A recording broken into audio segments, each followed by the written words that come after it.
Shalom, salam Activate 2021. Saya percaya Bapak Ibu dalam keadaan sehat. Dan minggu ini arahan komsel kita adalah yaitu kita akan bahas ikut komunitas atau kerumunan. Jadi minggu yang lalu Bapak Ibu sudah belajar mengenai perubahan 180 derajat. Lalu minggu berikutnya itu adalah perubahan karena firman. Lalu minggu yang lalu Bapak Ibu sudah belajar yaitu kesepakatan dalam doa. Untuk itu saudara, hari ini saya ingin membacakan firman Tuhan terambil dari Lukas pasal yang ke-7 ayat yang ke-11 sampai 17. Saya ingin membacakan buat kita semua. Kemudian Yesus pergi ke satu kota yang bernama Nain. Murid-muridnya pergi bersama-sama dengan dia. Dan juga orang banyak menyertainya berbondong-bondong. Setelah ia dekat pintu gerbang kota, ada orang mati diusung keluar.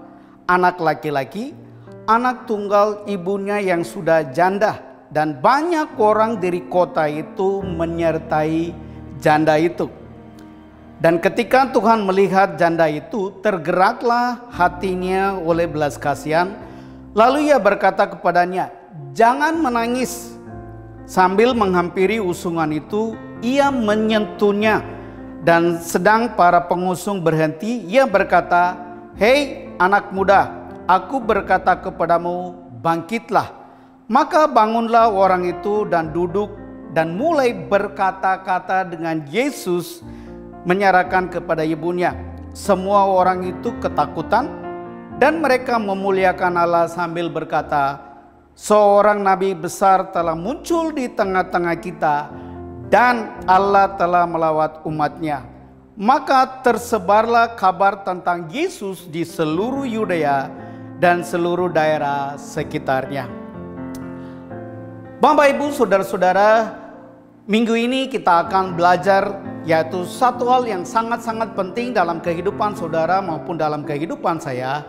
Apakah saudara sedang ikut komunitas atau sedang ikut kerumunan? Nah, firman yang kita barusan baca jelaskan kepada kita, saudara dan saya itu harus merenungkan 3 pertanyaan secara pribadi dalam hidup kita. Secara pribadi, bagaimana saudara dan saya bisa mengalami sebuah perubahan di dalam komunitas? 3 pertanyaan itu adalah yang pertama, saya mau jadi apa? Bapak Ibu harus perlu pertanyaan itu kepada diri sendiri. Saya mau jadi apa? Ini berbicara tentang panggilan yang tertinggi dalam hidup saudara.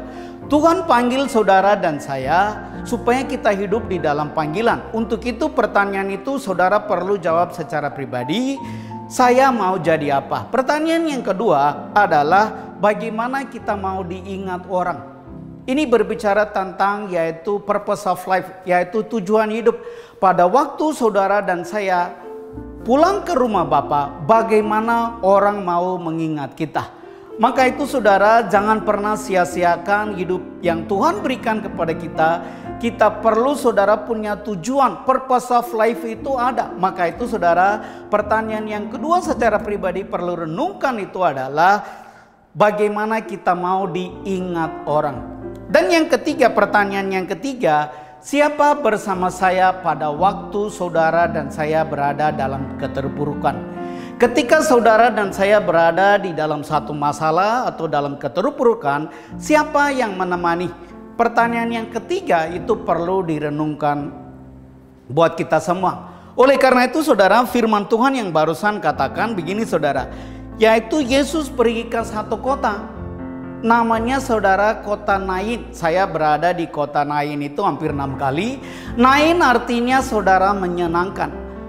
Di mana saudara di dalam teks yang kita baca di dalam Injil Lukas pasal 7 ayat 11 sampai 17 dikatakan ada 2 rombongan. Ada rombongan kehidupan, ada rombongan kematian. Jadi saudara dikatakan begini saudara. Namanya saudara di kota Nain itu ada anak muda yang mati. Namanya saudara anak muda ini berbicara tentang apa? Berbicara tentang yaitu masa depan, berbicara tentang yaitu harapannya sudah hilang, yaitu berbicara tentang generasi dan berbicara tentang potensi. Jadi anak muda yang mati di kota Nain ini berbicara tentang segala sesuatu yang berbicara mengenai yaitu hal potensi, keluarga, masa depan, semuanya mati. Harapannya sudah mati. Lalu saudara dikatakan begini, berbondong-bondong, yaitu banyak orang, large crowd, yaitu saudara banyak orang yaitu sudah mulai ikut dengan jenazah anak muda tersebut. Dan pada waktu saudara mereka membawa jenazah tersebut, saudara, mereka ketemu yaitu yang namanya disebut komunitas kehidupan, yaitu Yesus dan murid-muridnya. Pertanyaannya buat saudara dan saya perlu renungkan, yaitu saudara, yang mana menguasai yaitu kota tersebut. Di situ dikatakan saudara, yaitu yang menguasai pintu gerbang kota adalah rombongan kematian, kerumunan kematian. Jadi mereka kehilangan harapan, mereka kehilangan yaitu saudara hopeless, yaitu mereka ketemunya di mana? Di pintu gerbang kota. Lalu saudara di situ dikatakan saudara, yaitu ayat 13 sampai 15 dikatakan begini.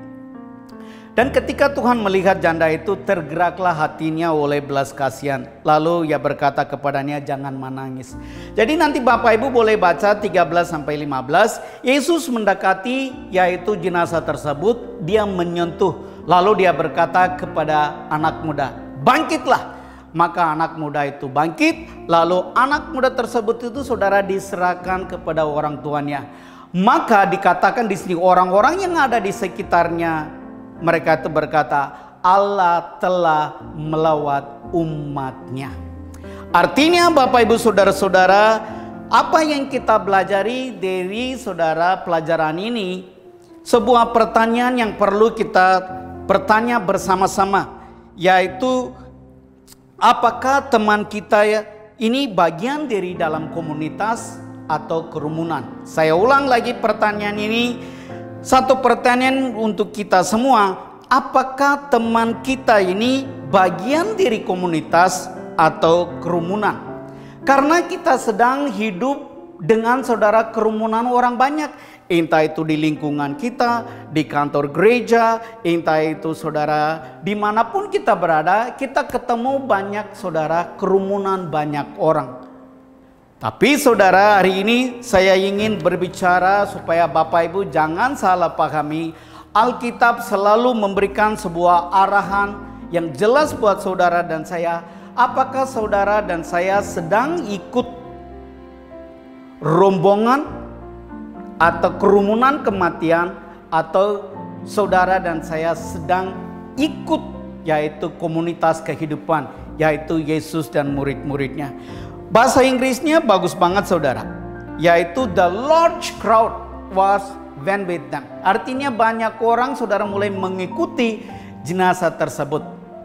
Dan ketika saudara saya membaca salah satu buku, Who Wants to Be My Friend, ditulis oleh saudara Warren Wiersbe, dia memberikan sebuah definisi yang luar biasa. Apa definisi dari kata kerumunan? Kerumunan hanya berkumpul untuk melakukan satu kegiatan bersama atau untuk satu kepentingan tertentu. Saudara, saya ulang lagi, kerumunan berbeda dengan komunitas. Kerumunan hanya untuk berkumpul untuk melakukan satu kegiatan bersama atau saudara untuk satu kepentingan tertentu. Maka itu hari ini kita bisa lihat di mana-mana ada banyak kerumunan, entah itu di mall, entah di pasar, di lingkungan kita banyak orang saudara berkerumun. Tetapi saudara, yaitu di dalam kerumunan selalu ada kesepian. Maka itu hari ini kita bisa melihat generasi kita mengalami problem yang aneh, yaitu saudara hidupnya sendirian. Hidupnya itu adalah dengan loneliness. Untuk itu Bapak Ibu Saudara dan saya, yang kita perlu kan, apakah Bapak Ibu sedang ikut kerumunan orang banyak atau sedang ikut dengan yaitu komunitas kehidupan. Nah, dalam kerumunan yaitu selalu ada yaitu hubungannya itu tidak dekat, hanya biasa saja. Semua pertanyaan-pertanyaan itu adalah standar. Yang kedua saudara, yang kita perlu pikirkan di zaman sekarang saat seperti ini adalah perlu namanya komunitas. Apa definisi komunitas? Komunitas yang benar akan menuntun membawa pertumbuhan iman dan mengubah hidup kita. Saya ulang lagi kalimat ini. Apa definisi komunitas? Komunitas yang benar akan menuntun membawa pertumbuhan iman dan mengubah hidup kita. Saudara, salah satu pembunuh iman itu adalah kenyamanan. Oleh karena itu, kita itu diciptakan untuk menjadi bagian dari komunitas untuk kepentingan Tuhan dan kepentingan orang lain. Nah, untuk itu saudara, teman di dalam komunitas selalu saudara mempedulikan kita. Teman di dalam komunitas yaitu selalu mendoakan kita. Teman di dalam komunitas ketika sedang berada di dalam keterpurukan selalu menopang, dia membawa kita kepada Tuhan. Salah satu contoh yang sudah diberikan oleh penatua yaitu adalah di dalam Markus pasal 2 ayat yang ke-1 dikatakan saudara, orang lumpuh yang disembuhkan. Karena di situ kita bisa melihat ada kerumunan orang banyak. Tapi saudara, komunitas 4 sahabat yang saudara membawa orang lumpuh kepada Tuhan untuk mengalami kesembuhan. Teman di dalam komunitas membawa kita kepada Tuhan berapapun harganya. Oleh karena itu hari ini Bapak Ibu Saudara yang ada, yang mendengarkan arahan ini, saya sendiri bersyukur saya itu bertumbuh di dalam komunitas. Karena kenapa? Komunitas itu memproses karakter saya supaya saya boleh menghasilkan buah yang lebih banyak. Saya sangat bersyukur ketika saya berada di dalam komunitas. Komunitas ini saudara mengkikis kesombongan saya supaya saya itu tidak hidup sendirian, tidak hidup dengan saudara loneliness. Karena Komsel komunitas ini selalu memberikan arahan buat saya supaya saya bisa bertumbuh di dalam iman. Oleh karena itu hari ini Bapak Ibu Saudara dan saya, kita perlu ada 3 pertanyaan yang kita perlu renungkan bersama-sama supaya saudara dan saya bisa bertumbuh dan berbuah. Pertanyaan yang pertama yang perlu kita diskusikan bersama-sama adalah, menurut saudara penghalang-penghalang apa yang membuat Anda tidak tertarik atau tidak mau tertanam sebuah gereja komunitas? Itu pertanyaan yang pertama. Pertanyaan yang kedua, apakah gereja Anda termasuk gereja kerumunan atau gereja komunitas? Jika gereja komunitas, nilai-nilai apa yang ditanam di dalam kehidupan saudara untuk bertumbuh dan berbuah? Itu pertanyaan yang kedua. Pertanyaan yang ketiga, berapa banyak orang yang betul-betul mengenal dan tahu tentang diri saudara dan mendukung pada saat ada persoalan dalam hidup saudara?